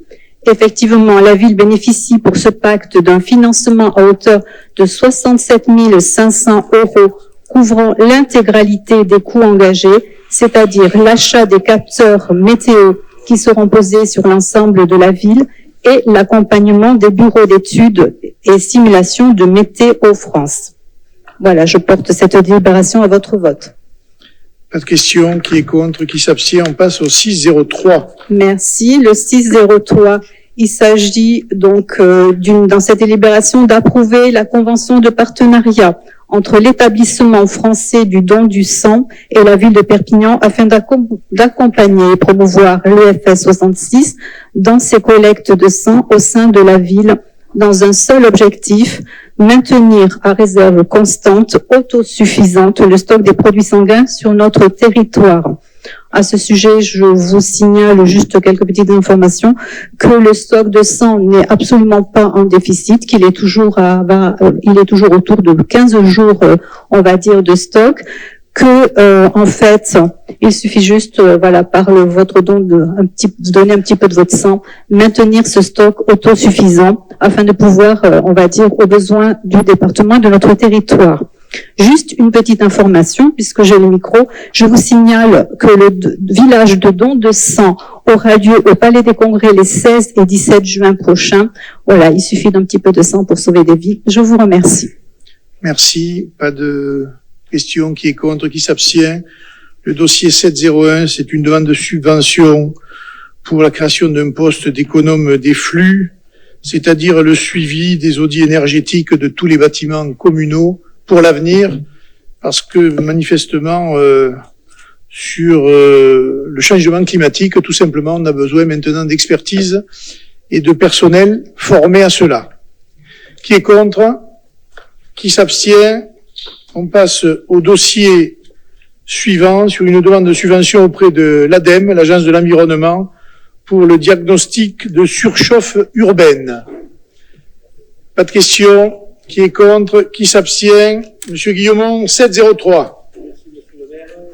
Délibération concerne une demande de subvention pour participer donc à un appel à projet pour les vélos, pour les mobilités enfants et seniors, de manière à valoriser l'activité vélo dans le cadre de la pratique sportive et loisirs et sensibiliser aux dangers et aux règles de la sécurité routière, donc pour les enfants et pour les seniors. Cette demande de subvention s'élève à 4 604 €, soit 80% du total. Y a-t-il des questions? Pas de questions. Qui est contre? Qui s'abstient? Monsieur Charles Ponce, sur le foncier, le 801. Donc vous connaissez le projet qu'a lancé Monsieur le maire au tout début du mandat sur l'extension du parc des sports. Là, c'est l'acquisition par un portage d'un terrain qui appartient à Monsieur Espel avec Perpignan Méditerranée. Est-ce que vous avez des questions? Pas de questions. Qui est contre? Qui s'abstient? Dossier 802. Le Mas Gaffard. Ah, le Mas Gaffard. Donc, c'est aussi suite à un projet qu'a mis en place Monsieur le maire au sujet de la lutte contre la cabanisation des terres agricoles. Donc, avec la SAFER, nous avons passé une convention et nous achetons justement cette parcelle-là pour éviter qu'il y ait des gens qui ne sont pas concernés qui ne sont pas dans l'agriculture puissent acheter ces terrains-là. Pas de questions. Qui est contre? Qui s'abstient? Le 803.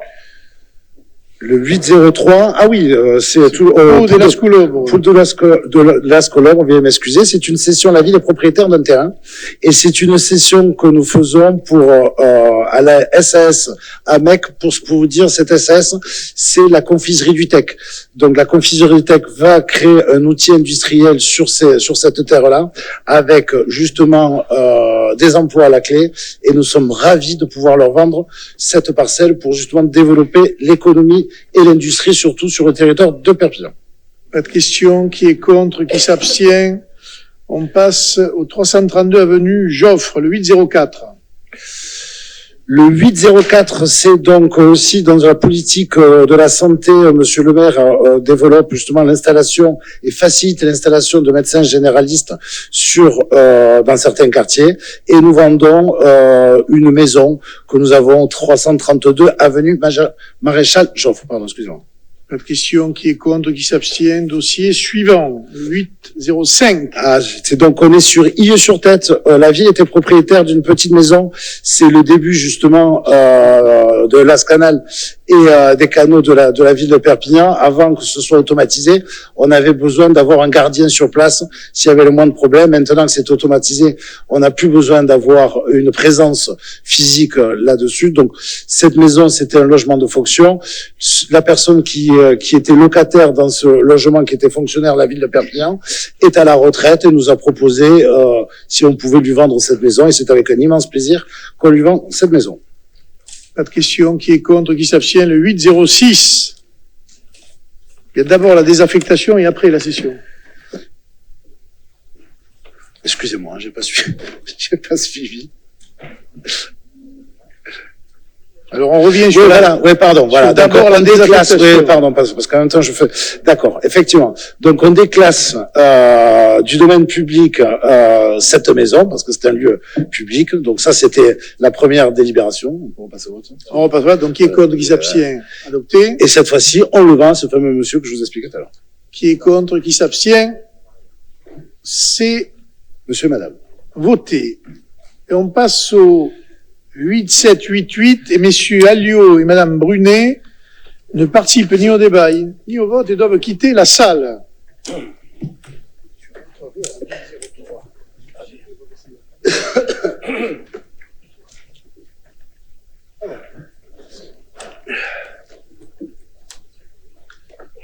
Là, c'est pas noté. Cette délibération concerne donc une convention tripartite entre le département, PMM et la ville pour des travaux d'amélioration de la ROCA, de la requalification RD 900 et 914, entre le giratoire Mayol et le Masrouma. C'est-à-dire, il va s'agir maintenant de faire le pont qui enjambe le giratoire du bout des Panchots. Donc, 70% de prise en charge par le département, 15% par PMM et 15% par la ville, soit 7 700 000 euros et 125. Voilà. Est-ce qu'il y a des questions? Pas de questions. On peut passer au vote. Qui est contre? Qui s'abstient? À l'unanimité. Je vous remercie. Pour le point suivant, c'est toujours une convention tripartite avec les mêmes participants, le département à 70%, PMM à 15% et Perpignan à 15%. Et là, c'est pour la requalification de la RD 900 sur la rocade ouest au niveau giratoire 20 de Panchot. C'est l'autre, oui, aussi de Panchot. Donc là, on est sur 500 000 euros hors taxe, donc 600 000 TTC. Et nous participons au montant de 15% avec un versement à 40% au démarrage des travaux. Vous avez des questions? Qui est contre? Qui s'abstient? À l'unanimité. Je vous remercie. Le point suivant concerne des dégrèvements. Alors, il y a 3 dégrèvements différents sur des occupations du domaine public. Le premier dégrèvement concerne des commerces impactés par les travaux dans le secteur des Poilus, Augustin et place du Pont d'Anvesty. Il s'agit donc des établissements suivants, le commerce Les Milles, rue Paratia, le Moulin Catalan, place des Poilus, le Concubin, et Pyrénées Vêtements situé rue des Augustins, Bella Ciao situé rue Mailly. Donc, voilà, je vous propose l'exonération de ces établissements. De même, nous avons, pour des raisons d'installation des chalets de Noël sur le quai Vauban, comme chaque année, les dégrèvements des terrasses qui ne peuvent pas être occupées par les commerçants. Il s'agit donc de la SAS d'Azo, le Vauban, le Dino, le glacé Dino, Bagelstein, Starbucks, la maison Fellman, le Petit Moka, la brasserie 1990 et les Pains du Soleil. Ce dégrèvement s'élève en globalité à 2 914 euros et 43 centimes. Et ensuite, nous avons le dégrèvement, une exonération de la redevance occupation du domaine public pour le Foulon qui a été victime d'un incendie. Et ici, il s'agit d'approuver une demande de dégrèvement de 2 227,55 euros pour la terrasse. Ensuite, la rue des Augustins, l'exonération de droits d'occupation comme chaque année. Sont concernés l'établissement Le Concubin, l'atelier d'Alex, Pyrénées Vêtements, le Cusduum, le Pickler Shop, le torréfacteur, la ferme du Coy d'Anrousse, les 4 Miao, la pâtisserie Buisson et Duplex, pour un montant de 2 321 euros et 58 centimes. S'il n'y a pas de questions, on peut passer au vote. Pas de questions, on peut passer au vote. Qui est contre? Qui s'abstient? À l'unanimité. Je vous remercie. C'est bon, monsieur Guillaumont, on va passer à monsieur Gourrier. Ne participe ni au débat ni au vote. Monsieur Alliot, moi-même et monsieur Dussoba.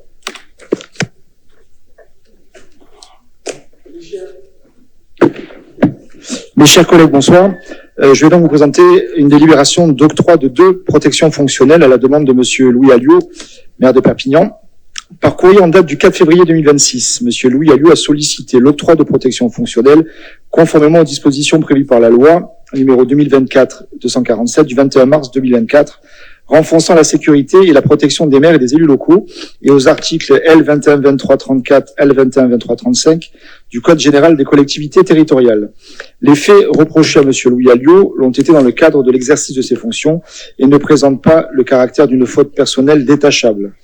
Par arrêté du 4 février 2026 portant désignation d'un suppléant de monsieur le maire dans les conditions fixées par l'article 5 du décret 2014-90 portant application de l'article 2 de la loi 2013-907 du 11 octobre 2013 relative à la transparence de la vie publique, monsieur Frédéric Gourrier a été désigné pour instruire les 2 demandes de protection fonctionnelle de monsieur Louis Alliot.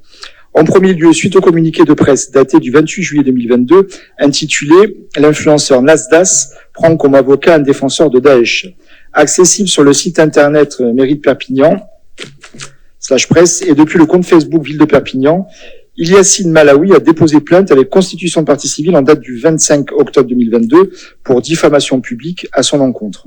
Une citation directe à comparaître devant le tribunal correctionnel de Paris en date du 9 février 2026 a été adressée à monsieur Louis Alliot. En second lieu, suite à des faits de nature à porter atteinte à la dignité et au respect des fonctions de maire, outrage par écrit et parole, survenu le 19 mai 2024 dans l'exercice des fonctions de maire de Louis Alliot, un avis d'audience à victime devant le tribunal judiciaire de Perpignan en date du 13 février 2026 pour des écrits et paroles de nature à porter atteinte à la dignité et au respect des fonctions de maire a été adressé à monsieur Louis Alliot. Il est donc soumis à votre approbation l'octroi de ces deux demandes de protection fonctionnelle à monsieur Louis Alliot, maire de la ville de Perpignan. Je vous en prie. Merci, Monsieur Gourrier. Est-ce que vous pouvez nous préciser dans quel cadre, concernant le second point, dans quel cadre Monsieur Alliot a été victime, s'il vous plaît? J'ai pas d'informations à vous communiquer. J'en suis désolé pour le coup. Pas parce que je veux pas, mais parce que je porte la délibération et j'ai été désigné suppléant. On laissera le cours de l'instruction et à ce moment-là, on manquera pas de tenir informé l'opposition. Pour le second, oui. Oui, pour le second, oui. Je soumets au vote ou c'est Frédéric? C'est toi, non? Est-ce qu'il y a d'autres questions? S'il n'y en a pas, on peut passer au vote. Est-ce qu'il y a des votes contre, des abstentions? Je vous remercie. Le point suivant, on va attendre l'arrivée de nos camarades.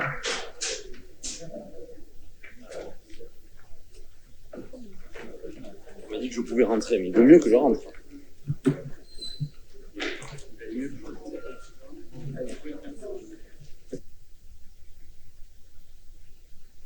Mise à disposition. Donc, mise à disposition de 2 agents pour l'année 2026, 2 agents supplémentaires pour visa pour l'image à titre onéreux et à temps complet. Qui est contre? Qui s'abstient? Merci.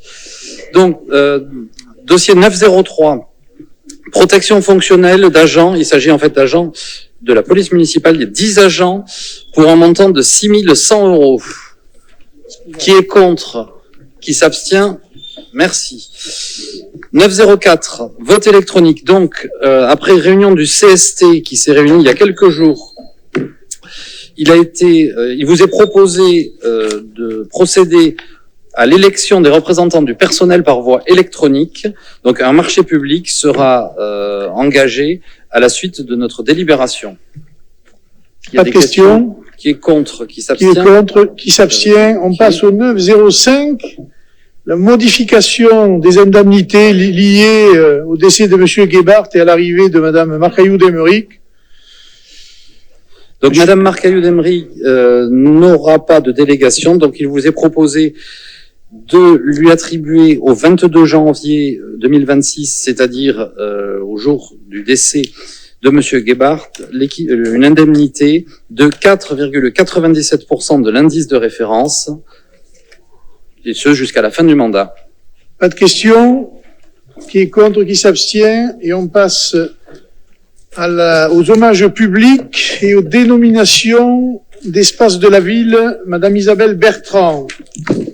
Maire, chers collègues, la commission des hommages publics réunie ce 24 octobre dernier a envisagé de rendre hommage à 2 résistants célèbres, à savoir Pierre Klosterman, et Alain Grioteret, sur des espaces de la voirie de la ville. Du fait de la qualité des résistants de ces 2 personnalités, les espaces cohérents pour ces hommages sont en lieu et place de ronds-points déjà dénommés et situés sur le boulevard de la France libre. Il est ainsi proposé de renommer le rond-point de la Tête en hommage à Pierre Klosterman, et de la même façon, le rond-point de la Basse sera le lieu de l'hommage à Alain Grioteret. Ce sont donc les dénominations suivantes qui vous sont proposées: le rond-point Pierre Klosterman, 1921-2006, le rond-point Alain Grioteret, 1922-2008, tous les 2 résistants, in catalan servire giratore, et le conseil municipal décide donc d'approuver les dénominations telles qu'elles sont présentées ci-dessus, d'autoriser Monsieur le maire et son représentant à signer toutes les pièces utiles en la matière. Je vous remercie. Merci. Y a-t-il des questions? Qui est contre? Qui s'abstient?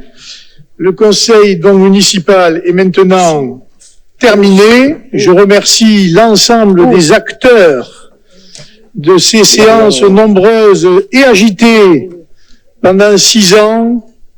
Et je remercie évidemment les services, le service des assemblées et le secrétariat général, le service des appariteurs, qu'on ne remercie pas assez pour tout le travail qu'ils fournissent, le numérique pour la retransmission et la communication pour l'annonce des conseils municipaux. Je vous remercie et bonne campagne.